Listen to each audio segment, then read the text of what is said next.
ये मैया का शिला है जो स्वयं धरती से निकला हुआ है जी। हाँ, ये हमेशा सोमवार को बहुत दूध दही पंचामृत से स्नान कराया जाता है इसमें जी। तो ये शिला तो महाराज जी बहुत बड़ी है, मुझे लग रहा है कि मैया जो हैं उनके स्वरूप से बहुत बड़ी हैं। जी जी। अरे माता जी का स्वयं देखिए इसमें तस्वीर बना हुआ है जी।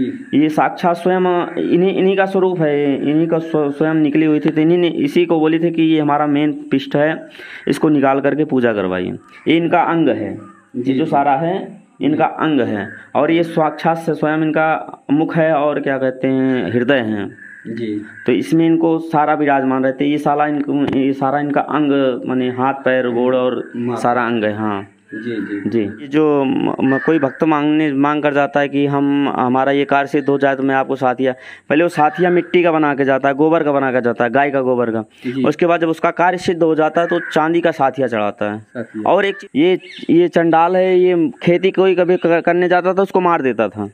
तो मैया की कृपा, मैया इसको मार मार के यहाँ पर लाई कि जाओ तो हमारे साथ तुम्हारा भी दूध का स्नान होगा। अच्छा। मैया और कोई भी खेती करता था तो उसको मार देता था, पत्थर ईटा से उसको मार देता था, उसका विनाश कर देता था। और मैया की ऐसा वो भक्त था जो आज यहाँ ला करके इसको विराजमान कर दिया। अच्छा, मैया ने कहा कि अब जो है तुम मारना बंद करो, अब तू यहीं आकर के रहे, करो गाँव में निष्ठ मत करो, निष्ठ मत करो, यहाँ आकर के तुम विराजमान हो जाओ, तुम्हारा पूजा होगा दूध से। जी जी। तो भारतवर्ष सनातन संस्कृति, सनातन धर्म, सनातन परंपरा का देश है और यहाँ पर तमाम जगहों पर आप देखेंगे अलग अलग जगहों पर मान्यताएं हैं और अलग अलग जगहों पर देवी और देवता हैं जिनके माध्यम से हम सब एक सूत्र में पिरोए हुए हैं, एक सूत्र में बंधे हुए हैं। कहीं पर आप देखेंगे तो माँ समय विराजमान है, कहीं पर देखेंगे पथवारी मैया विराजमान है। और आज मैं एक ऐसी जगह पर, एक ऐसे स्थान पर लेकर आया हूँ जहाँ पे जाख वाली मैया स्थापित हैं। जाख वाली मैया कैसे स्थापित हुई उसकी बहुत रोचक कहानी है और जिस स्थान पर हैं, जिस स्थान पर माँ विराजमान हैं, वो ऐसा शक्तिपीठ अब बन गया, ऐसा पुण्य स्थल बन गया कि यहाँ पर प्रत्येक सोमवार को हजारों की संख्या में भीड़ होती है। मुंबई से, दिल्ली से, राजस्थान से, अनेक प्रांतों से भक्त आते हैं और जो भी श्रद्धा और भाव से माँ के दरबार में आया उसकी मान्यता ज़रूर पूरी होती है।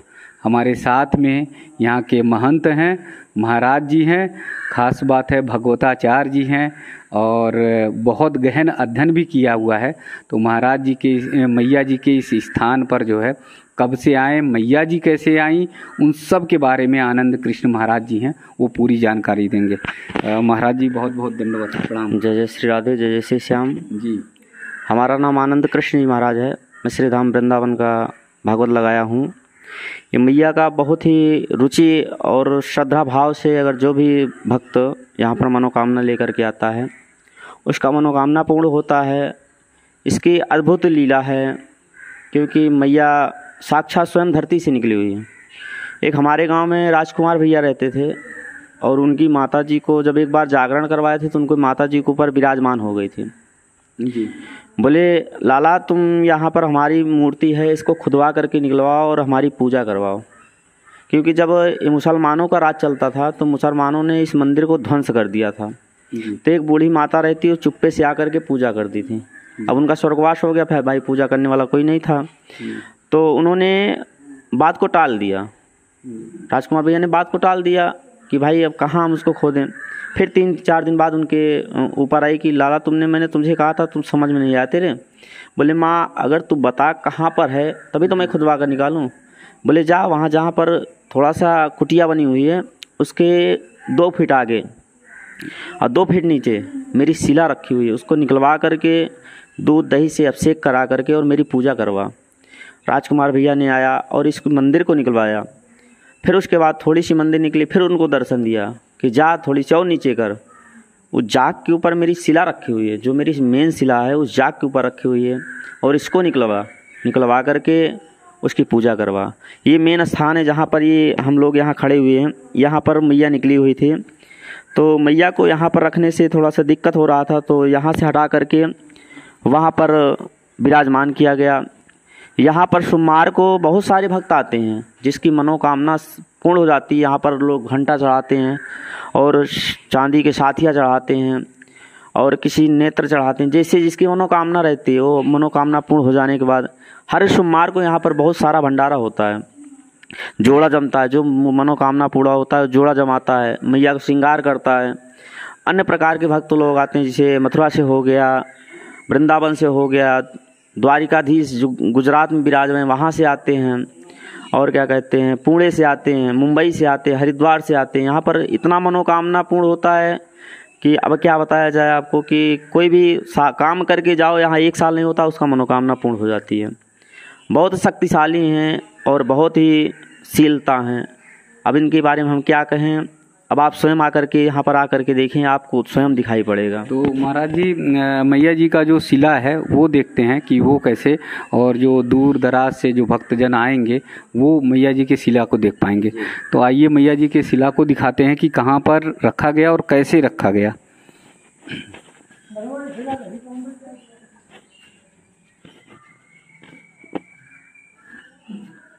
ये मैया का शिला है जो स्वयं धरती से निकला हुआ है।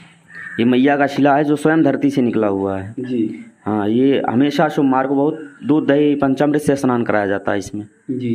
तो ये शिला तो महाराज जी बहुत बड़ी है, मुझे लग रहा है कि मैया जो हैं उनके स्वरूप से बहुत बड़ी हैं। जी जी, अरे ये बहुत वजन था।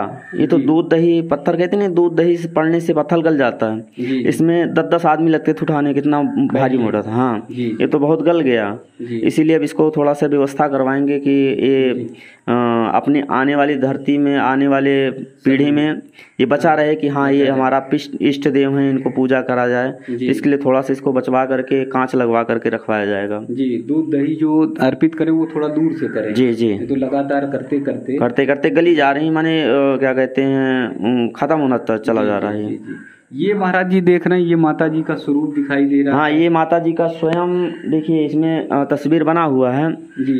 ये साक्षात स्वयं इन्हीं का स्वरूप है, इन्हीं का स्वयं निकली हुई थी। तो इन्हीं ने इसी को बोली थी कि ये हमारा मेन पिष्ट है, इसको निकाल करके पूजा करवाइए। ये इनका अंग है, ये जो सारा है इनका अंग है, और ये साक्षात से स्वयं इनका मुख है, और क्या कहते हैं हृदय है जी। तो इसमें इनको सारा विराजमान रहते हैं। ये सारा इनका अंग माने हाथ पैर गोड़ और सारा अंग है। हाँ जी जी जी। महाराज जी जैसे ये मैया जी का शिला दिखाया है जी जी, तो यहाँ पर कोई मेला या कोई उत्सव ऐसा वार्षिक होता है? जो होली के बाद सोमवार आता है बाशौरे वाला, उसमें यहाँ पर बहुत भव्य मेला लगता है। यहाँ पर ये मान लीजिए कि जब मेला लगता है तो 1 दिन पहले से लोग आते हैं, तब जाकर कहीं इनको जगह मिल पाता है। 8, 9, 10 बीघा में इनको मेला लगता है। यहाँ तक कि जब 2-2, 2.5 कुंटल मैदा लाते हैं, और 12 बजे के बाद आपको जलेबी मिलेगी नहीं खाने के लिए। अच्छा, 12-1 बजे के बाद आपको कोई भी सामान नहीं मिलेगा, सब खत्म हो जाता है। मैया की इसी कृपा है, और सब वक्त खुश होकर के जाते हैं। कोई निराश होकर के यहाँ नहीं जाता कि हमारा ये सामान बच गया। ऐसी माता रानी की कृपा है यहाँ पर। तो मतलब हजारों की भीड़ जो है यहाँ पर उमड़ती है। हाँ, सोमवार को तो हजारों की भीड़ में उमड़ती है, तो मानी बात है। हाँ। और मेला के दिन तो लाखों पहुँच जाते हैं। लाखों की भीड़। गाड़ी तो बाहर लगवाना पड़ता है, इतनी गाड़ियाँ आ जाती, जाम लग जाता है गाड़ियों से। जी जी जी। मंदिर में और क्या क्या है, कहाँ कहाँ देवियाँ स्थापित हैं? हाँ, यहाँ पर है एक और पथवारी मंदिर है, जो वो भी बहुत प्रसिद्ध मंदिर है जी, वहाँ पास में। और यहाँ एक हनुमान जी हैं जो स्वयं आज बहुत साल से विराजमान है, वो भी बहुत सिद्ध हनुमान जी हैं जी। और क्या कहते हैं, एक राधा कृष्ण की है, एक प्रकाशानंद बाबा थे जो स्वयं उस मंदिर को स्थापित करा कर गए थे। बहुत सिद्ध मूर्ति थे, उनका तो स्वर्गवास हो गया। और वो पानी में चलते थे, पानी में वो तैरते थे, ऐसे लेट जाते थे, ठंडी हो जाए गर्मी उसी में बैठ जाते थे, 24-24 घंटा बैठते रहते थे। ऐसे सिद्ध पुरुष महात्मा यहाँ रहते थे जी। यहाँ पे रहे जी जी।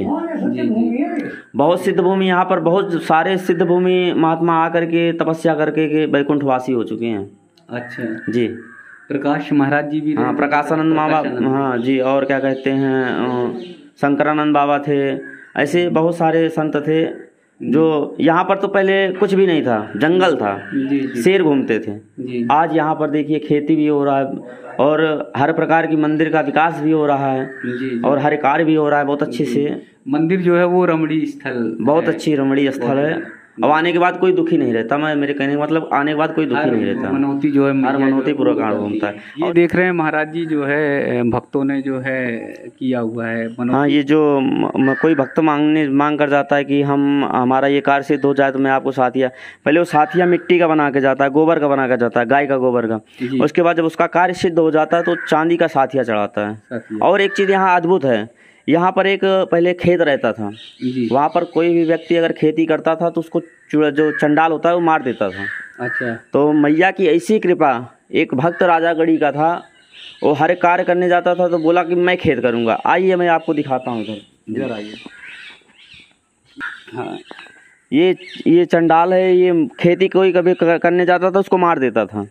तो मैया की कृपा, मैया इसको मार मार के यहाँ पर लाई कि जाओ तो तुम्हारा हमारे साथ तुम्हारा भी दूध का स्नान होगा। अच्छा। मैया, और कोई भी खेती करता था तो उसको मार देता था, पत्थर ईंटा से उसको मार देता था, उसका विनाश कर देता था।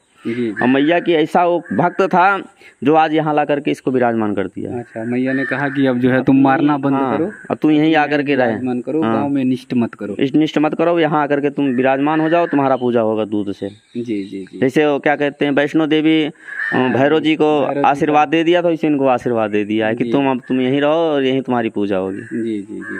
यहाँ पहुँचेंगे कैसे लोग, अगर बाहर से आते हैं भक्त तो स्थान बताइएगा और कैसे पहुँचें? नहीं, यहाँ जिला मथुरा लगता है और तहसील माठ लगता है। गांव का नाम राजागढ़ी खावल है। ये क्या कहते हैं, खावल में 3 गांव आता है, राजागढ़ी, तुलागढ़ी, सुदामागढ़ी। इसको इसलिए खावल बोला जाता है क्योंकि एक राजा रहते थे, एक राजा थे, उनके 3 भाई थे, राजागढ़ी, तुलागढ़ी और सुदामागढ़ी। तो जो सुदामा जी थे उनको सुदामागढ़ी दे दिया गया, जो राजा जी थे उनको राजागढ़ी दे दिया, और जो तुलागढ़ी थे उनको तुलागढ़ी दे दिया गया। तो ये गांव को बंटवारा हो गया, लेकिन जो इसका पोस्ट है वो राजागढ़ी में ही लगता है, तो इसको खावल बना करके और मैया को यहाँ पर विराजमान करा दिया गया। तो ये टैटी गांव मार्ग से होते हुए, हाँ, टैटी गांव से आप माठ आएंगे, माठ से टैटी गांव आएंगे, टैटी गांव से 3 किलोमीटर दूर राजागढ़ी पड़ता है। वहाँ पर किसी से भी पूछ लीजिए, माठ नहीं, आप मथुरा में किसी से भी पूछ लीजिए, भैया हमको राजागढ़ी जाना है, जाख वाली मंदिर पे, आपको यहाँ छोड़ने आएगा वो। जी जी। इतना यहाँ पर इसका श्रद्धा रहता है। यहाँ मैं देख रहा हूँ अलग अलग जगहों पर मंदिर हैं, स्थापित हैं। जी। ये मंदिर एक भक्त राजे थे जो क्या कहते हैं, वहाँ के हैं, यहाँ पास में गांव है, वहाँ के थे, वो मैनेजर साहब थे, स्कूल में पढ़ाते थे। तो उनका मैया ने मनोकामना पूर्ण की, तो उन्होंने आकर के कहा, बाबा मैं एक मंदिर बनवाना चाहता हूँ। तो बोले ठीक है भैया, बोले ऐसी मंदिर बनवाना चाहता हूँ जिसमें सारे देवता हों। बोले ठीक है आप बनवाइए। बोले मैं नवग्रह बनवाना चाहता हूँ जिसमें सूर्य, चंद्रमा, राहु, केतु सारे देवता विराजमान हों और उनकी सारे देवता की पूजा किया जाए। तो उन्होंने, भक्त ने अपने शक्ति से, अपने मैया के आशीर्वाद से नवग्रह की निर्माण किया था। जी जी। तो मंदिर में मैं दिखाऊंगा आप सबको भी, नवग्रह का दर्शन कराऊंगा। यहाँ आप देख सकते हैं कि नवग्रह कैसे स्थापित हैं, और सबसे अच्छी बात है कि हमारे धर्मशास्त्र में, सनातन संस्कृति में नवग्रहों की बहुत महत्ता है, और वो आपके सुख और समृद्धि में बहुत बड़ा काम करते हैं। तो ये 9 ग्रह जो है स्थापित हैं। तो जब भी हजारों की भीड़ आती है प्रत्येक सोमवार को, तो बड़ी संख्या में भक्तजन आते हैं, माँ जाख वाली माँ का दर्शन तो करते करते हैं, साथ में 9 ग्रह का भी दर्शन करते हैं, जिससे उनके जीवन में सुख और शांति हो। यहाँ मंदिर में और कौन से देवी देवता विराजमान हैं वो भी महाराज जी से जानेंगे, और साथ ही आप सबको भी दर्शन कराएंगे। मंदिर में जब आप प्रवेश करेंगे तो प्रथम पूजन आपको भगवान गणेश जी का दर्शन होगा, और उनका दर्शन करने के बाद फिर अंदर मंदिर में जाएंगे तो बहुत सारे और भी देवी देवता हैं, जैसे मैंने 9 ग्रह का दिखाया, भगवान भोलेनाथ जी का, भगवान शिव का दिखाया, तो वो देखेंगे। और मंदिर को बड़े भव्यता से, बड़ी ही सुंदरता से सजाया गया, और इतनी शीतलता है, इतनी रमणीयता है कि अगर आप यहाँ पर आ गए, बैठ गए, तो आपका मन, सब कुछ शांत हो जाएगा। एक बड़ी बात है, सौभाग्य की बात है कि माँ का आशीर्वाद कैसे यहाँ पर है मंदिर परिसर पे, आसपास के लोगों में, वो महाराज जी से जानेंगे। महाराज जी जैसे बताते हैं कि अभी 15 दिन पहले, 20 दिन पहले एक विशाल पेड़ जो है वो गिर गया था। तो हाँ, एक यहाँ पर नीम का पेड़ था 200 साल पुराना। वो मैं कपड़ा प्रेस कर रहा था, एक बाबा हमारे सामने बैठे थे, तो बहुत तगड़ी आंधी आई थी। तो बाबा से मैंने कहा कि क्या तुम मरोगे क्या, इधर आकर बैठ जाओ। और जैसे उन्होंने वहाँ से उठा उठने के बाद एक बिजली गिरी। जी अगर बिजली गिरी थोड़ा सी अगर इधर होता तो ये मंदिर का ध्वंस हो जाता, अगर थोड़ा सुधर होता तो हनुमान जी का ध्वंस हो जाता। लेकिन मैया की ऐसी कृपा, न मंदिर में कोई दिक्कत आया, न देवी मंदिर में, न हनुमान जी में, आकर के वो बीच में गिरा और वो पेड़ बीचों बीच फट गया था। लेकिन वो जो उधर वाला पेड़ था वो भी इधर आकर गिरा और ये वाला पेड़ भी इधर आकर गिरा। मैया की इतनी बड़ी कृपा। और हर जगह ऐसा होता है, हर जगह ओले गिरता है, लेकिन यहाँ राजागढ़ी में आज तक कभी ओला पड़ा ही नहीं। माता रानी, हाँ, कब माता रानी की ऐसी कृपा है। जी जी। तो महाराज जी ये बता रहे हैं कि 15 दिन पहले जैसे यहाँ पे पेड़ गिरा तो उससे कहीं पर भी किसी को जनहानि नहीं हुई, जरा भी मंदिर को भी नुकसान नहीं हुआ। तो ये माँ की साक्षात कृपा है, आशीर्वाद है, जिससे यहाँ पर सभी के लिए माँ चिंता करती हैं और कभी किसी को कष्ट नहीं देती। भगवान भोलेनाथ जी भी यहाँ पर विराजमान हैं और भोलेनाथ जी का हम सबको दर्शन करना चाहिए।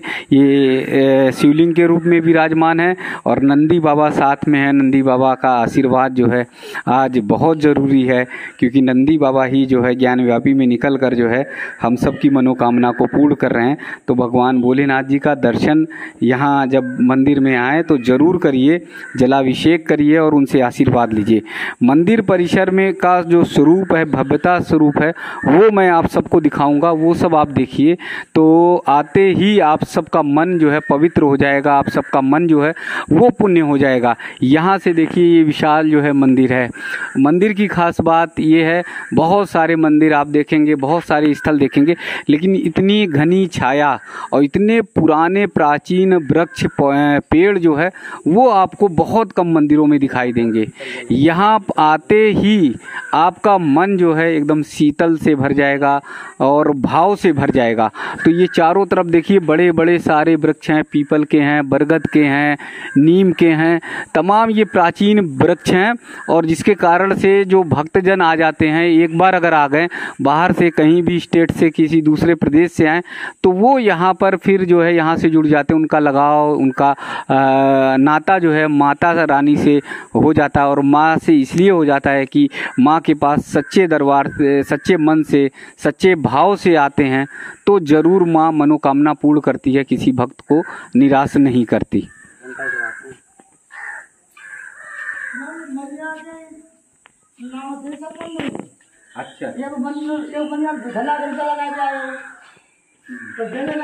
मंदिर के अंदर की भव्यता मैं आप सबको दिखाऊंगा तो आपका मन और प्रसन्न हो जाएगा और आप और भी भाव से, भक्ति से भर जाएंगे। एक तरफ देखिए आप माता रानी, माँ अम्बे, माँ दुर्गा जो है विराजमान है और वो सभी भक्तों को आशीर्वाद प्रदान करती हैं, सभी भक्तों को आशीष देती हैं। तो जहाँ पर आप जाख वाली मैया का दर्शन करेंगे उसके ठीक बगल में माता रानी विराजमान है। दूसरी तरफ अगर आप देखेंगे तो दूसरी तरफ, चूँकि मथुरा ज़िले में ये पड़ता है और मथुरा वृंदावन के एकदम नज़दीक है, तो वहाँ आए और राधा रानी मैया के दर्शन नहीं किए, कन्हैया जी के, ठाकुर जी के दर्शन नहीं किए तो अपूर्ण रहेगा। यहाँ मंदिर में बहुत भावपूर्ण जो है प्रतिमा स्थापित है, राधा मैया हैं, ठाकुर जी हैं, उनके साथ आप प्रतिमा को देखने का भी आपको अवसर मिलेगा और उन्हें यहाँ पर दर्शन करके भाव के साथ, भक्ति के साथ आप आशीर्वाद ले सकते हैं। मंदिर की एक बहुत अच्छी खूबसूरत बात है और वो अच्छी बात है कि यहाँ पर घंटे अगर देखेंगे तो चारों तरफ घंटे ही घंटे नज़र आएंगे। हर तरफ आप देखेंगे तो ये एकदम से लगे हुए श्रृंखला में, यहाँ पर भी देखिए तो आपको ये दिखाई देंगे एक साथ कितने ढेर सारे घंटे हैं। ये यहाँ पर बड़े घंटे हैं, तो ये लगातार आपको इस रो में चारों तरफ नज़र डालेंगे तो घंटे ही दिखाई देंगे। तो महाराज जी का ऐसा कहना है कि जो भी भक्त भाव से आता है, जिनकी मनोकामना पूर्ण होती है, तो माँ के दरबार में ये घंटे अर्पित करते हैं, चढ़ाते हैं और माँ से आशीर्वाद लेते हैं कि हे मैया तू सदा सबको सुखी रखे, सभी का कल्याण करे। तो एक गांव में ऐसे स्थान पर जहां आने का रास्ता भी बहुत ठीक नहीं है और जहां पहुंच पाना भी बड़ा मुश्किल है, लेकिन माँ की महिमा इतनी है कि लोग जो है दिल्ली से, मुंबई से, राजस्थान से, हरियाणा से, अलग अलग स्टेट से दौड़े चले आते हैं माँ के दरबार में माँ का पूजन करने के लिए।